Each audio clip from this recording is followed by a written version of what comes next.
Bismillahirrahmanirrahim. Assalamualaikum warahmatullahi wabarakatuh. Innal hamdalillah nahmaduhu wa nasta'inuhu wa nastaghfiruh wa na'udzu billahi min shururi anfusina wa min sayyiati a'malina. May yahdihillahu fala mudhillalah wa may yudlil fala hadiyalah. Asyhadu an la ilaha illallah Asyhadu an la ilaha illallah wahdahu la syarikalah wa asyhadu anna Muhammadan abduhu wa rasuluh la nabiyya ba'da. Allahumma sholli ala sayyidina Muhammad wa ala ali sayyidina Muhammad. Alhamdulillah, segala puji dan syukur selalu dan terus kita panjatkan kehadirat Allah Subhanahu wa taala, yang mana berkat rahmatnya lah, berkat kasih sayangnya lah kita masih diberi kesempatan oleh Allah untuk bisa menikmati indahnya pagi ini. Bahkan juga kita masih bisa melangkahkan kaki ke masjid untuk menunaikan sholat subuh berjamaah. Dan ini salah satu di antara nikmat-nikmat yang sangat besar dari Allah Subhanahu wa taala. Karena kata ulama, nikmat terbesar itu bukanlah ketika seseorang dikasih dunia, tapi nikmat terbesar seseorang itu adalah ketika dia bisa merasakan dekat dengan Allah, merasa rindu ingin berjumpa dengan Allah, dan juga dimudahkan dalam ketaatan dalam kehidupannya. Jadi kalau ada seorang hamba yang sampai detik ini masih dimudahkan oleh Allah untuk melakukan kebaikan-kebaikan, maka seorang hamba tadi sesungguhnya sedang diberikan karunia yang besar oleh Allah Subhanahu wa taala. Ya, apalagi kita juga menyadari bahwa kita nggak bisa melakukan apa-apa tanpa pertolongan Allah Subhanahu wa taala. Kita nggak bisa jalan ke masjid ini juga tanpa pertolongan Allah. Kita nggak bisa mendengarkan kebaikan-kebaikan juga tanpa pertolongan Allah. Semuanya karena Allah. La haula wala quwata illa billah.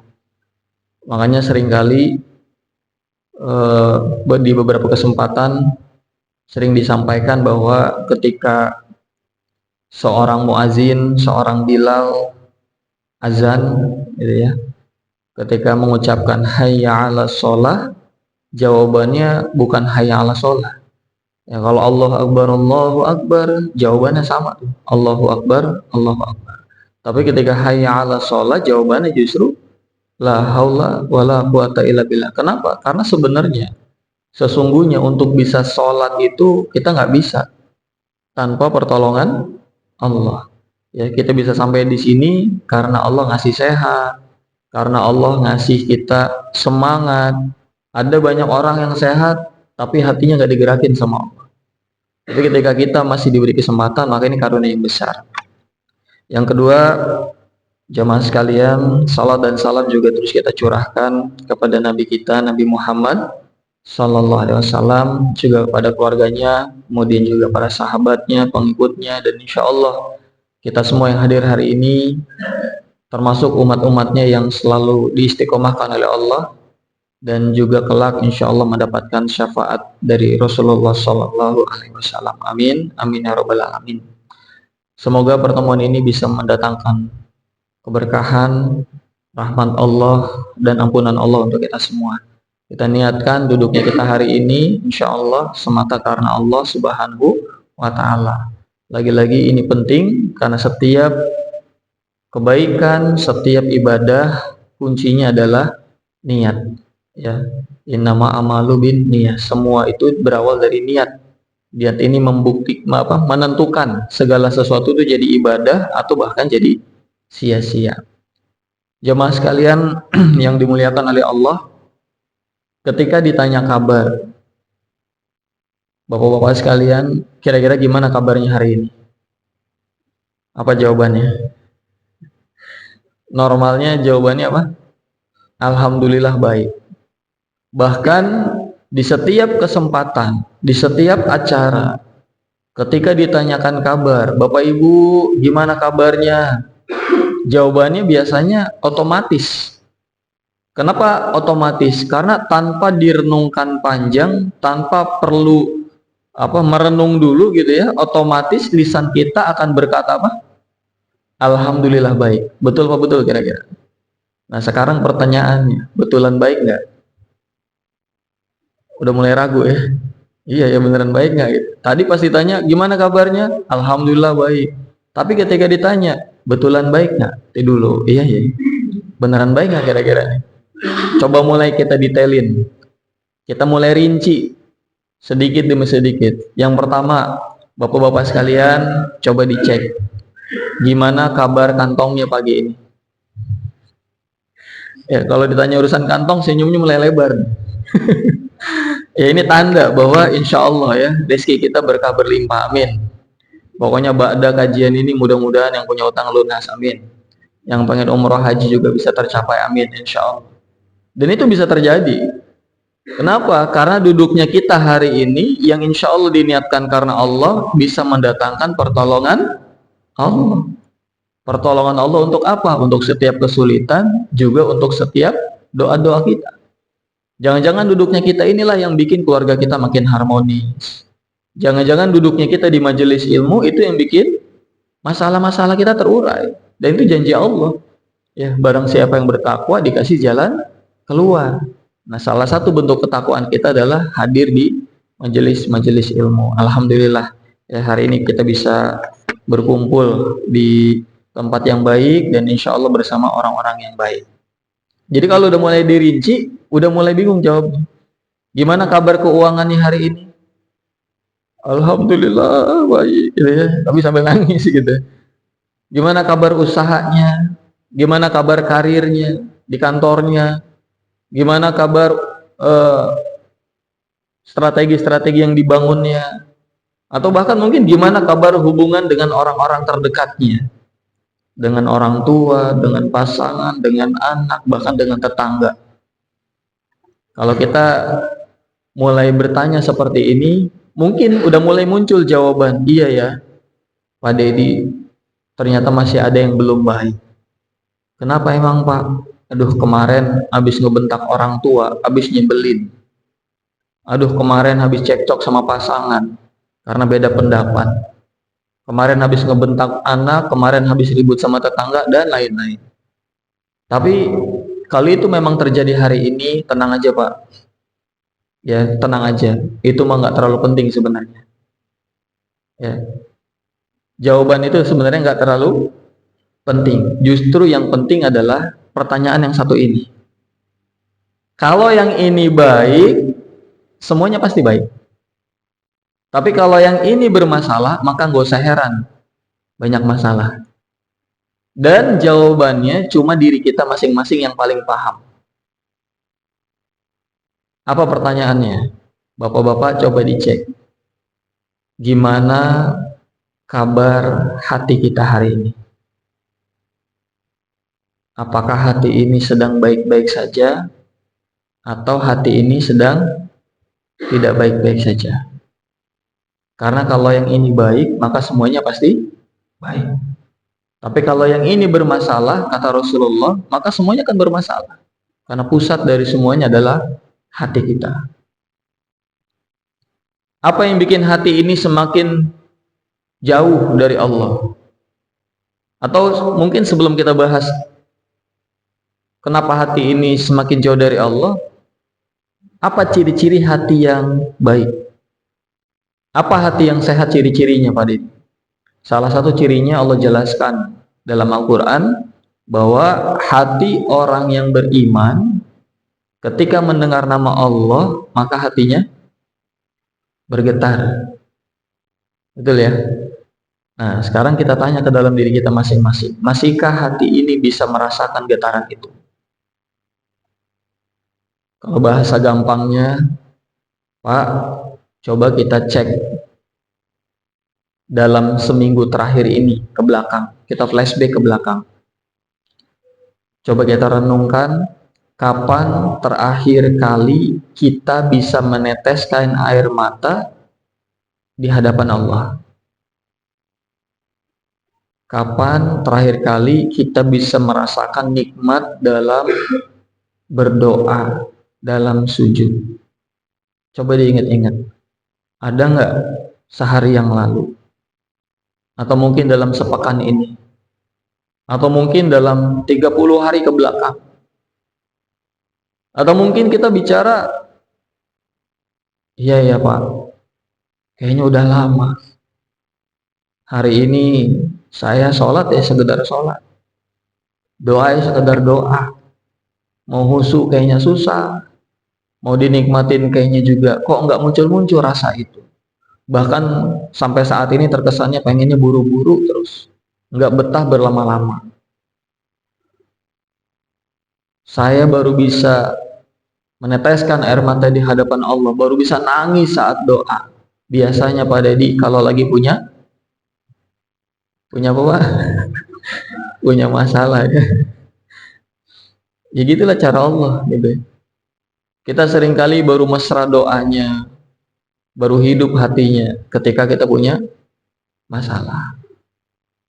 Maka sebenarnya Bapak-bapak sekalian, hikmah pertama adalah masalah itu sebenarnya undangan Allah. Itu dulu. Biar hidup kita ini terasa nyaman, kita harus memaknai apa-apa yang terjadi. Bukan sebagai sesuatu yang gak enak, tapi sebagai bentuk cintanya Allah. Makanya tema pagi ini membaca pesan cintanya. Orang-orang yang berhasil baca pesan cintanya, insya Allah hidupnya akan baik-baik saja. Insya Allah. Karena semua ini sebenarnya hanya tentang cinta. Kalau kita udah bicara cinta, pasti enak. Gitu ya, nggak ada yang nggak enak. Semuanya enak. Bahkan kita dulu waktu ngejar pasangan kita gitu ya, waktu jatuh cinta rela berkorban. Ya kayak saya bahkan salut sama kakek kadang. Ya kalau pas di kayak rapat bentar nih, lagi bantu ngurus nenek dulu, masya Allah. Itu kalau bukan karena cinta berat itu. Ya pengorbanan. Dan benar kata Gus Baha, memang puncak takwa itu adalah cinta. Puncak takwa itu adalah cinta, dan yang namanya cinta tidak banyak meminta, tapi siap memberikan yang terbaik untuk yang dicinta. Itu cinta sama manusia aja begitu gitu. Gimana kalau cintanya ke Allah dan Rasulullah? Masya Allah. Udah nggak hitung-hitungan tuh. Ada kesempatan kebaikan, jalan. Ada majelis ilmu, ikut. Pokoknya kalau ada kesempatan kebaikan, dia semangat. Karena dia ingin membuktikan cintanya kepada Allah Subhanahu wa ta'ala.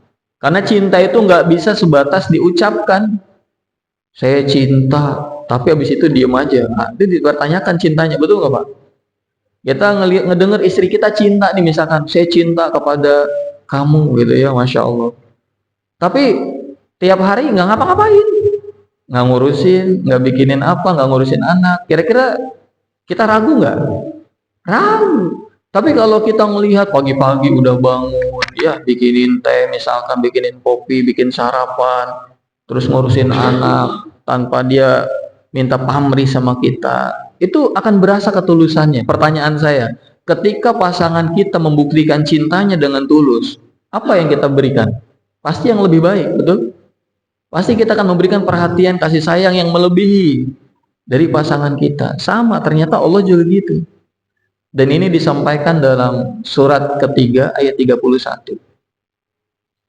Nanti bapak-bapak boleh dalemin. Ini ayatnya keren banget. Ya, kata Allah, A'udzubillahi minasyaitonirrajim, qul in kuntum tuhibbunallaha fattabi'uni. Kalau kita ngaku cinta sama Allah, ya kalau kita bilang cinta, ngaku sayang sama Allah, maka kata Allah, fattabi'uni, ikuti aku. Manut sama Allah, taat sama Allah, itulah bentuk cinta. Bapak-bapak sekalian, masya Allah, duduknya bapak-bapak nih, ini bentuk cinta, masya Allah, pembuktian cinta. Jadi sebenarnya perjalanan hidup kita dari lahir sampai nanti meninggal, semua ini hanyalah tentang perjalanan pembuktian Cinta. Lebih cinta kepada Allah apa lebih cinta kepada dunia? Dan salah satu penyebab hati ini semakin apa bahasanya? Semakin tidak baik-baik saja gitu. Kalau tadi pertanyaannya apakah hati ini sedang baik atau sedang tidak baik? Nah, salah satu penyebab yang bikin hati kita tidak baik, jauh dari kenikmatan ibadah adalah kita sibuk ngejar dunia. Lupa sama yang punya dunia. Terlalu mencintai dunia melebihi cinta kita kepada Allah Subhanahu wa taala. Apa ciri-ciri orang yang cinta dunia? Semua yang dilakukannya bukan lagi karena Allah. Semua yang dilakukan hanya untuk mendapatkan dunianya saja. Mohon maaf, bahkan ibadahnya pun untuk dunia. Terkadang ada seorang sahabat di Lombok. Waktu itu beliau datang, kita ngobrol. Terus muncul sebuah pertanyaan.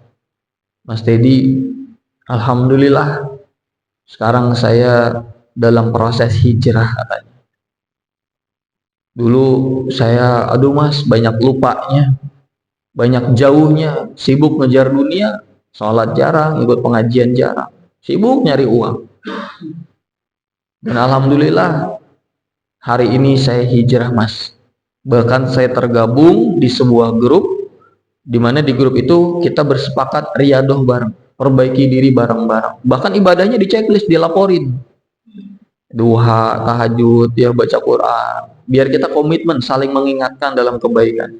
Tapi Mas Dedi, kenapa ya?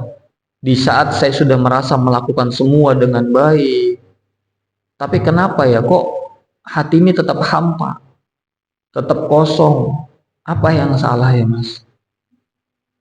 Saya teringat pesan seorang guru waktu itu, dan saya kemudian menyampaikan ke beliau, Mas, bisa jadi salah kita cuma satu. Coba deh tanya ke dalam hati kita. Pak, coba tanya ke dalam diri kita masing-masing. Kira-kira ibadah yang kita lakukan hari ini, satu, untuk apa? Yang kedua, untuk siapa?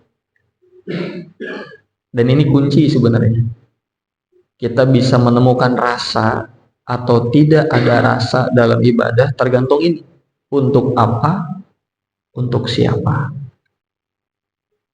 Jangan-jangan ibadah yang kita lakukan selama ini bukan karena Allah, tapi ya biar masalah beres. Makanya sholatnya rajin pas ada masalah doang. Karena Allah tahu kita tuh sholatnya benar kalau lagi ada masalah. Jangan-jangan tahajud kita biar utang lunas. Jangan-jangan yang bikin utang kita nggak lunas-lunas justru itu karena Allah pengen kita tahajud terus. Jangan-jangan sedekah kita pun bukan karena Allah, tapi biar hajat-hajatnya dikabulkan. Seringkali bahkan ibadah itu pun bukan lagi karena Allah. Ya bukannya nggak boleh, tapi lebih ideal kalau semua dilakukan dengan niat ikhlas. Itu yang luar biasa. Kalau kita sudah ketemu sama yang punya dunia, udah deket sama yang punya dunia, kira-kira masalahnya beres nggak? Jadi Pak, banyak orang yang datang ke rumah Allah bukan lagi karena rindu sama Allahnya. Banyak orang yang datang ke rumah Allah tapi nggak ketemu sama Allah. Padahal kenikmatan orang yang bertamu adalah berjumpa dengan yang punya rumah. Betul Pak? Bahkan banyak orang yang hari ini ke Baitullah. Ya rumah Allah kan ada di mana-mana ya. Masjid, rumah Allah, termasuk Baitullah, rumah Allah. Banyak orang yang datang ke rumah Allah tuh, tapi nggak ketemu sama Allah, nggak bisa merasakan dekat sama Allah. Udah di depan Ka'bah pun biasa aja. Ini bapak-bapak, kalau di rumah ada pajangan Ka'bah gitu ya, kalau lagi ngelihat di sininya langsung getar, itu syukuri Pak. Itu karunia banget dari Allah. Ya, nggak semua orang bisa mendapatkan rasa nikmat ya untuk mengingat Allah. Dan cara mengingat Allah tuh banyak sih sebenarnya. Ada yang dengan zikir, ada yang dengan duha, tahajud, ada yang mungkin dengan berbagi nasi bungkus. Itu banyak. Ya kalau teman-teman ya bapak-bapak sekalian menemukan kenikmatan dalam melakukan itu syukuri itu. Itu nikmat yang luar biasa. Dan tiap orang nikmatnya beda-beda memang. Ada yang senangnya tahajud gitu. Ada yang memang ketemu feel-nya itu ya di berbuat baik. Ada yang memang ngajar. Maka temukan itu dan jalanin itu. Ya, nikmati Bapak Ibu, Bapak sekalian. Jadi banyak orang yang bertamu hari ini nggak ketemu sama punya rumah. Kenapa kira-kira? Sampai depan Ka'bah sekalipun hatinya nggak getar. Padahal di sebelahnya jamaah udah nangis-nangis tuh. Ya Allah, alhamdulillah ya Allah, setelah puluhan tahun nabung ikhtiar nyampe depan Ka'bah. Nangis, Pak. Saking rindunya pengen ketemu sama Allah. Tapi ada di sebelahnya biasa aja. Mau dipaksa-paksa nangis nggak bisa. Beneran, Pak, nggak bisa. Kita mau mikirin doa yang mengharukan pun kalau dipaksa nggak mungkin bisa. Semua tergantung kerinduan. Kalau udah nyampe sana tuh bab hati udah. Nah pertanyaannya, kenapa yang satu bisa merasakan nikmat, yang satu tidak merasakan nikmat ibadah? Karena jangan-jangan tujuannya beda, niatnya beda. Banyak orang yang datang ke rumah Allah bukan lagi dalam rangka pengen ketemu sama Allah, tapi hanya karena pengen sajiannya. Ya kita bertamu ke rumah orang bukan lagi pengen ketemu sama yang punya rumahnya, Pak. Ya. Saya main ke rumah Pak Sarip bukan pengen ketemu Pak Sarip, tapi cuma pengen kopinya Pak Sarip. Istilahnya begitu gitu. Ya. Jadi kita tuh cuma pengen hidangannya, sajiannya. Maksudnya gimana? Kita datang ke Allah hari ini dengan tahajudnya, dengan duhanya, dengan sholat subuhnya, dengan ikut majelis ilmunya, bukan karena Allahnya, tapi cuma karena pengen teh manisnya, pengen doanya dikabulin, masalahnya diberesin. Padahal, nah ini padahal nih, kalau kita niatnya pengen ketemu sama yang punya rumah, kalau kita udah deket sama yang punya rumah, kira-kira teh manisnya dikasih nggak? Kopinya dibikinin nggak, Pak? Ya dibikinin. Masa orang bertamu dianggurin ya? Kalau udah deket mah begitu. Artinya apa? Sebenarnya ya masalah kita beres, doanya dikabulin kalau kita udah deket sama yang punya itu semua. Nah, lalu apa yang bikin hati ini jauh dari pertolongan Allah, jauh dari hikmah, jauh dari cahaya Allah? Allah sampaikan dalam sebuah hadis riwayat Tirmizi, yang bikin hati kita semakin tidak baik-baik saja, diantara penyebabnya adalah dosa. Dan yang bikin hidup kita semakin sulit hari ini adalah dosa. Rasulullah SAW bersabda, sesungguhnya seorang mukmin apabila melakukan dosa, maka timbullah noda hitam di hatinya. Jadi kalau kita bicara hati seperti ini, misalkan gitu ya, seperti genggaman tangan. Kalau kita bikin dosa, Pak, itu muncul satu noda. Bikin dosa lagi, tambah lagi, tambah lagi. Dan pada akhirnya noda ini menutupi hati. Dan ketika noda hitam ini menutupi hati, maka hati kita akan jauh dari cahaya Allah. Itulah yang bikin hati ini semakin jauh dari nikmat ibadah. Karena banyak dosa. Dan di hadis ini dikatakan, jika hamba tersebut minta ampun, beristighfar kepada Allah, dan meninggalkan dosa tersebut, maka hilanglah noda hitam tadi.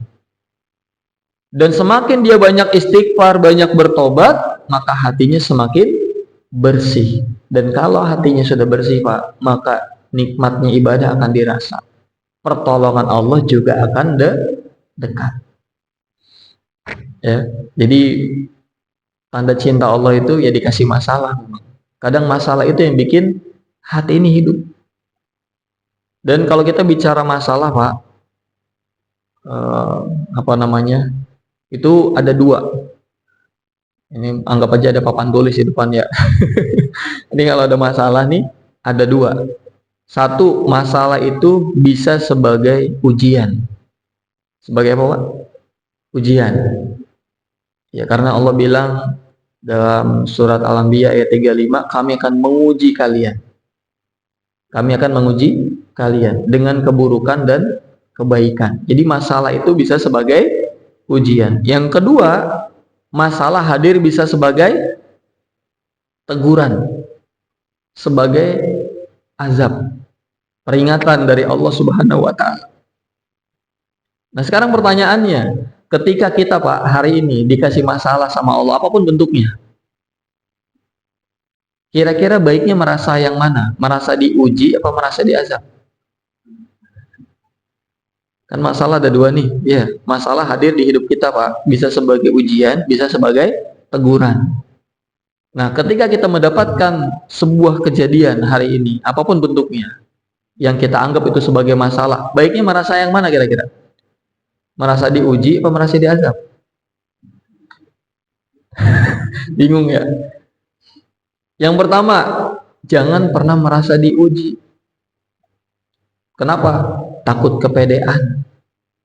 Takut apa Pak?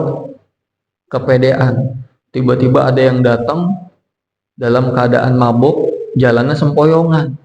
Terus bilang begini, Pak, aduh Pak, saya lagi diuji sama Allah. Nah, padahal jangan-jangan bukan lagi diuji, tapi lagi ditegur sama Allah, diazab.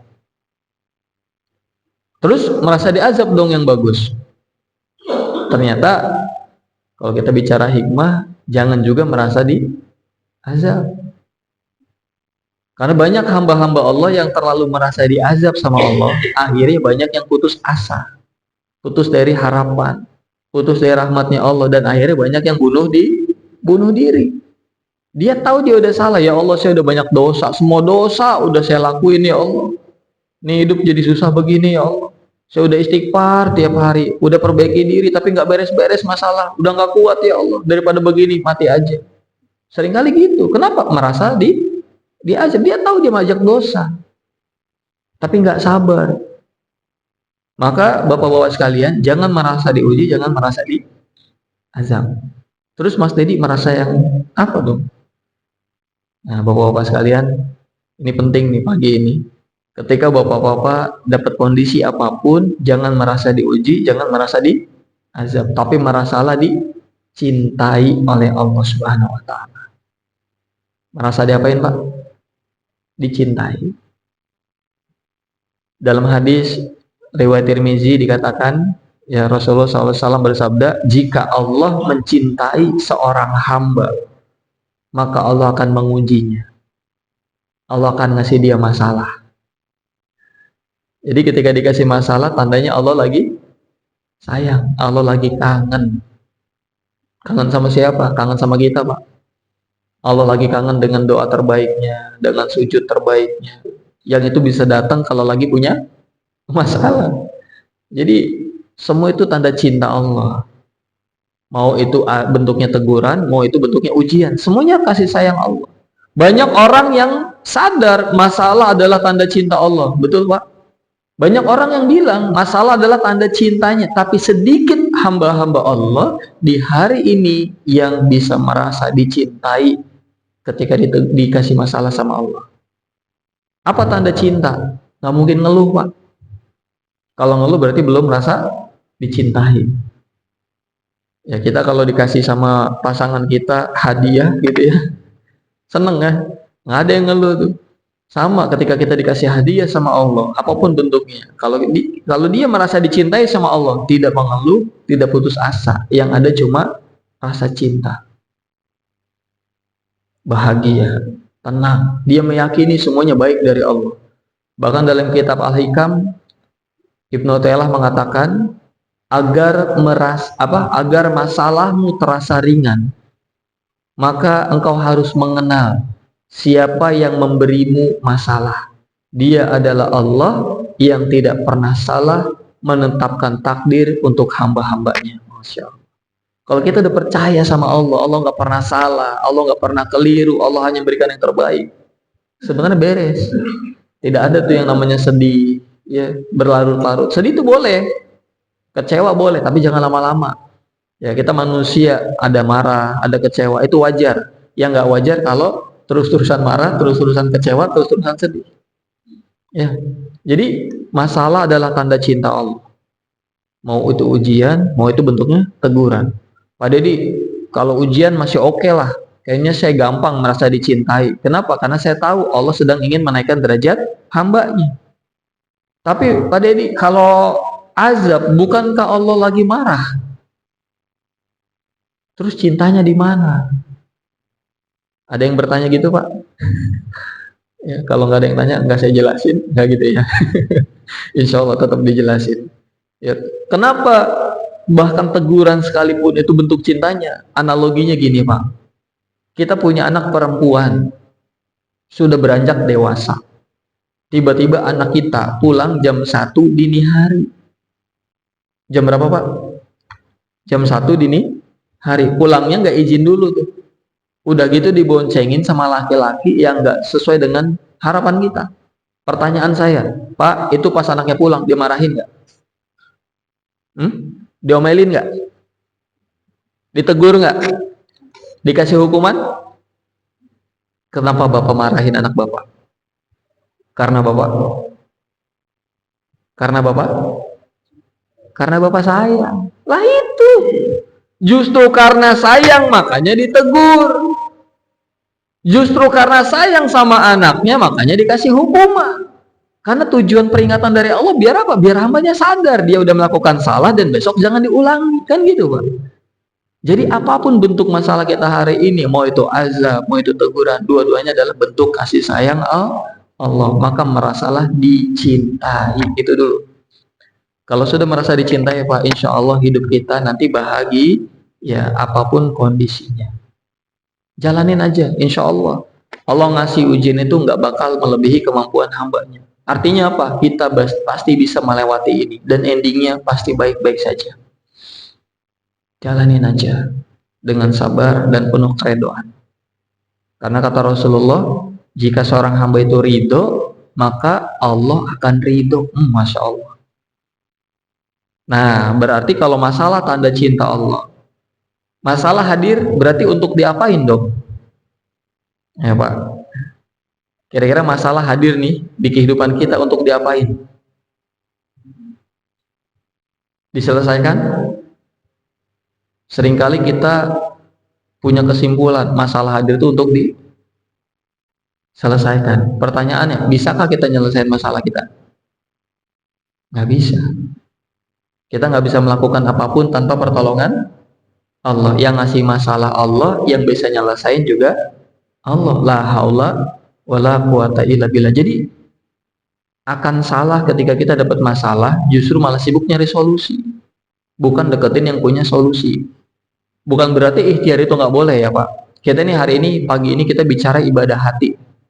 Sebelum berikhtiar, ibadah hatinya harus beres. Nanti ikhtiar ditolong sama Allah.